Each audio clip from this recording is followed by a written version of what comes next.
प्रभु श्री राम जब रावण का वध करके अयोध्या लौट रहे थे तो उनके मन में एक असंतोष था।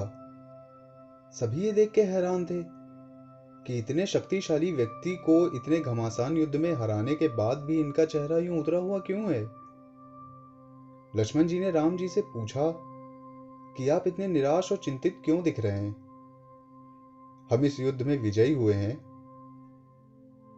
तो भगवान राम ने कहा, मैंने रावण के 9 सिर काट दिए और इसका मुझे कोई दुख नहीं है, परंतु मुझे उसके एक सिर को काटने का दुख जरूर है।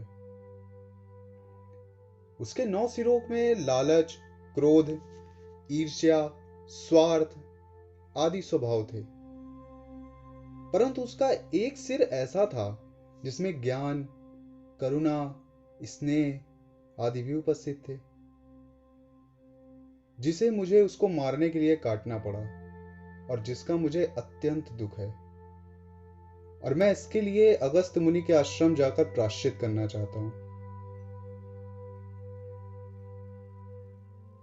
दोस्तों, श्री राम कितने बड़े ज्ञानी व्यक्ति हैं। उनके इस ज्ञान के कारण ही वो विशेष हैं। उनके आदर्श अनमोल हैं। जिस रावण ने उनकी पत्नी सीता का हरण किया, जिसकी वजह से उन्हें न जाने कितने किलोमीटर पैदल चलना पड़ा, अपनी पत्नी की खोज में उनसे दूर रहना पड़ा, उन्होंने उस रावण की भी अवगुणों को देखने के साथ साथ उसके एक गुण को भी देखा। इसीलिए वो भगवान हैं, उनकी पूजा होती है, इसीलिए वो भगवान श्री राम कहलाते हैं। जीवन में मिलने वाले प्रत्येक व्यक्ति के अंदर कई सिर उपस्थित हैं। हम उसे जिस स्वभाव में देखते हैं उसका वैसा ही चित्र हमारे दिमाग में बन जाता है,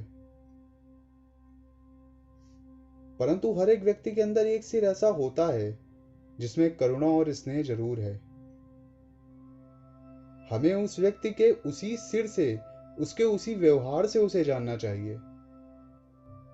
इंसान के किसी एक अवगुण को देखकर उसका चरित्र निर्माण करने की बजाय अगर हम उसके गुणों को देखकर उसका चरित्र निर्माण करें तो क्या यह एक आदर्श स्थिति नहीं होगी। स्वयं विचार कीजिए। जय श्री राम।